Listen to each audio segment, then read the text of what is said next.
بولو بھائی نہیں. صرف جمہور کے نزدیک عبادت ہے 15 شعبان کی, اس کے علاوہ باقی کوئی بھی چیز, میرا اس پر بہت ڈیٹیل میں بیان ہے, یوٹیوب پہ سرچ کریں وہ بیان آ جائے گا. میسج ٹی وی والوں نے ایک انٹرویو لیا تھا اس پہ, اس میں نے دلائل سے ثابت کیا ہے, پوری مدلل بحث کی ہے کہ نہ اس رات میں قبرستان جانا چاہیے, نہ اس رات میں حلوے پکانے چاہیے, نہ اس رات میں الگ سے کوئی نہانا دھونا چاہیے, نہ اگلے دن کا روزہ رکھنا سنت ہے, نہ پٹاخوں کی کوئی حیثیت ہے.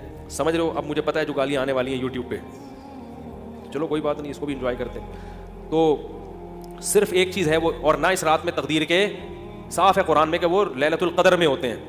علامہ ابن تیمیہ رحمہ اللہ نے لکھا ہے کہ لیلۃ القدر کی اہمیت کو گھٹانے کے لیے بھی اس رات کو بہت زیادہ اہمیت دی گئی ہے. تو جتنی جس چیز کی اہمیت ہو اس کو اتنا ہی رکھنا چاہیے. تو صرف عبادت ہے, تو عبادت کی جمہور کے نزدیک کیا ہے وہ بھی اتفاقی نہیں ہے, یاد رکھو.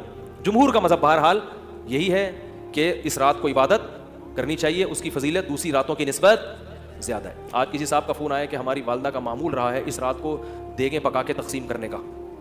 اب والدہ مرحومہ دنیا سے چلی گئی, اب ہم چاہتے ہیں. میں نے کہا نہیں پکائیں. کہہ رہے کیا دیگ پکانے میں, لوگوں کو غریبوں کو کھانے کھلانے میں کیا حرج ہے, اس میں کون سی پابندی ہے؟ میں نے کہا پھر آج کھلا دیں, کل کھلا دیں, کیا خیال ہے؟ لوگ یہ بھی کہتے ہیں کہ بھئی آپ صدقات و خیرات سے کیوں روک رہے ہو لوگوں کو؟ بھائی صدقات و خیرات, جیسے لوگ کہتے ہیں نا بکرے کے صدقے میں کیا خرابی ہے. پھر کوئی صاحب مجھ سے الجھ گئے کہ آپ کیوں کہتے ہو صدقے کا بکرا بدعت ہے, اگر کوئی بکرا کھلا رہا ہے تو کیا خرابی ہے؟ میں نے کہا سوال پیدا ہوتا ہے جب غریب آدمی کو بکرے کے پیسوں میں زیادہ دلچسپی ہے تو آپ کو کیا تکلیف ہے کہ آپ اس کو بکرا کھلائیں؟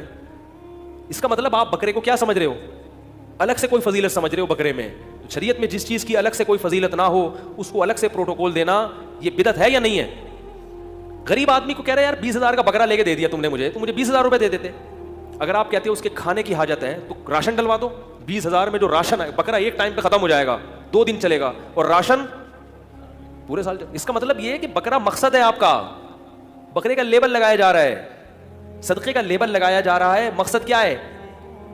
ارے بھائی, تو اس لیے وہ کہنے لگے کہ میں 15 شعبان کو چاہتا ہوں غریبوں میں دیگ تقسیم کروں, تو صدقے میں حرج کیا ہے؟ میں نے کہا بالکل کوئی حرج نہیں ہے, لہذا کل دیگ آپ تقسیم کر دیں. اگر آج لیٹ ہو گئے تو کل کر دیں. کہہ رہے نہیں کل نہیں, میں 15 کو کروں گا. میں نے کہا اس کا مطلب ہے کہ صدقہ اصل نہیں ہے, 15 شعبان کو اس طریقے سے منانا اصل ہے. تو جب شریعت میں نہیں ہے تو آپ کیوں اس رات کو صدقے کے حوالے سے پروٹوکول دے رہے ہو؟ جب نہیں ہے اس میں, کسی صحابی نے نہیں یہ کام کیا اس رات کو دیگیں پکائی ہوں یا نہائے دھوئے ہوں یا کھانا کھلایا لوگوں کو. جو کام کرنے کا آؤ چپکے سے مسجد میں کسی کونے میں کھڑے ہو کر عبادت کرو, یا اپنے گھر میں جا کے. ممکن ہے آپ کہیں کہ صدقہ بھی تو عبادت ہے, تو چپکے سے کسی غریب کو دے دو نا پیسے. کیا خیال ہے؟